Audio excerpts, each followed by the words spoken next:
René Descartes is a famous French philosopher, mathematician, and scientist from the 17th century whose works were so influential that they underpin not only all of Western philosophy, but also many of our scientific practices today. During Descartes' time, the Church was the ultimate authority in Europe, but Descartes wanted to establish a philosophy based on experimentation and testing ideas rather than on theological beliefs.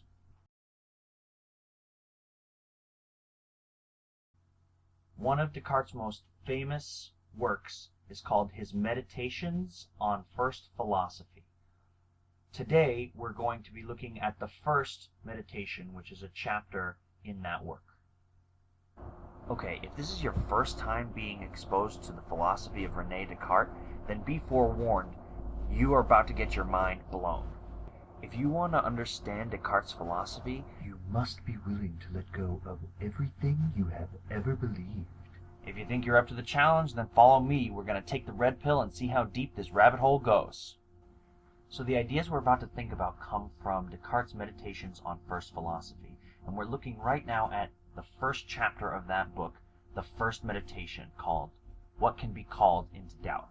Now, Descartes starts off by acknowledging that he knows now that some of the things that he used to believe are not true, and he doesn't want to base his philosophy on falsehoods. So he's going to take this first meditation to challenge his ideas and try and sweep away any ideas that are not true. But instead of trying to doubt every single one of his ideas one by one, he's going to go down to the basic principles, to the foundations, and challenge those first. Now, to start, Descartes points out that all the things that he holds to be certain and true is information that he received either from or through his senses.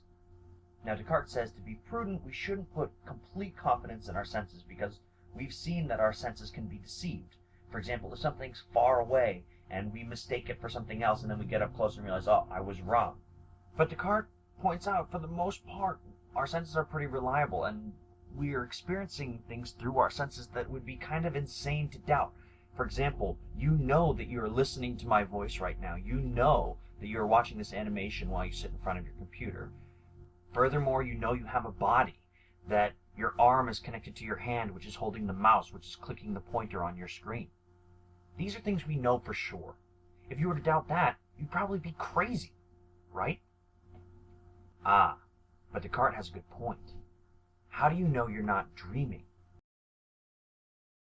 You may feel awake right now, but when you're in the middle of a dream, it's hard to tell. Okay, Descartes, you got us. Maybe we're dreaming. But even if we are dreaming, we can count on the fact that the images in our dreams correspond to something real. For example, even if this is a dream, even if you're not really in front of your computer and your hand isn't holding a mouse, these ideas are coming to you from things you've experienced. You've seen a computer. You've seen that your arm is connected to your hand, and you've seen how your hand holds a mouse. That's where your dream would have to be coming from, something real.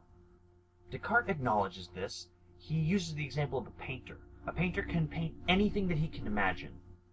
So say he decides to paint a mermaid. Well, a mermaid doesn't have an underlying reality, but it is a composite of real things that the painter has seen, a woman and a fish put together. So while it would be completely legitimate for us to doubt the existence of a mermaid, we'd have to acknowledge that there's something real that these ideas come from. So what Descartes is saying is that even if we want to doubt what we're experiencing right now and assume maybe it is just a dream, maybe our hands don't really connect to our arms in real life, that we're just so deep in our dream right this moment that it seems plausible, it seems true to us, and when we wake up we'll realize that we were wrong. But our mind is like the painter. It can't create something out of nothing. It can only create something that comes from a real experience, just like the painter's mermaid, which comes from an experience of a woman and a fish.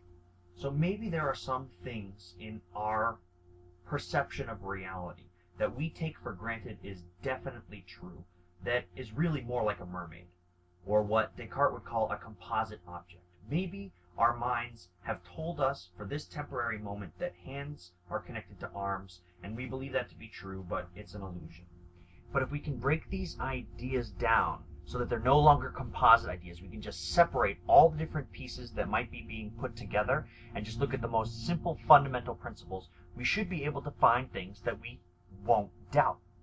Descartes points out that arithmetic and geometry are sciences that study the most basic generalized version of objects, that principles like 2 plus 3 equals 5, or a square has 4 sides, these are true in and of themselves and can't be doubted, even if we're dreaming. Because even if we're imagining the most fanciful fruit that is not really real, we know that if we have 2 of them and then we have 3 more of them, we're going to count 5 of them every single time. Phew! After all that mind bending, having to doubt whether we even have bodies or whether everything is an illusion, we finally found some principles that just, it would be impossible to suspect they're false. Or have we?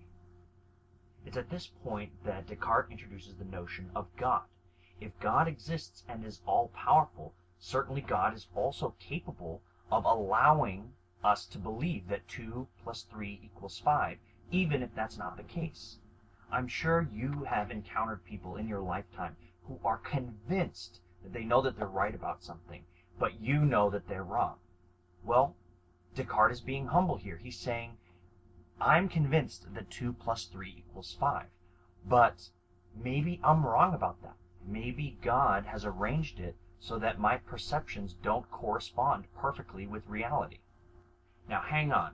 Most of Descartes' contemporaries believed in God, and they believed that God was good. They would have objected to this idea that God is messing with us, that he is deceiving us, because that would be contrary to God's goodness. Now here's Descartes' response. He says that if it was against God's goodness to allow me to be constantly deceived, then wouldn't it also be against God's goodness to allow me to be deceived sometimes? And yet, it's clear, based on what we've been examining so far, that sometimes we are allowed to be deceived. Now hang in there, we're just about to get to the good part. Now Descartes acknowledges that some people don't believe that there's a being that's powerful enough to deceive you in this way, and that for that reason we can still be certain. But Descartes says whether you believe in God or not, it doesn't matter. Because if you consider our ability to be deceived by somebody to be a defect, then we're all the more susceptible to being deceived if our origin is not all-powerful. But if our origin is all-powerful, like God, then that all-powerful origin is also powerful enough to deceive us. Long story short, Descartes has found really well thought out reasons to distrust his senses and his perceptions. So just to be on the safe side, he's going to take it to the highest extreme possible. Going forward with these meditations, he's going to assume that it's not God out there, but actually some all-powerful malignant demon who is deceitful and intentionally trying to deceive us, is responsible for all of our sense perceptions. It is the craziest form of doubt that he could possibly think of, in which he can doubt everything, that the sky, the air, the earth, colors, figures, sounds, all external things, his body, hands, eyes, flesh, blood, all of it could be some deception no better than the illusion of a dream that is being pushed upon us by someone who's trying to trick us. And to close out his meditation, he resolves that no matter how tempted he is to buy into the reality around him, how tempted he is to believe his perceptions and his senses, that he's going to work arduously to resist until he can find a solid principle with which he can build his understanding of reality.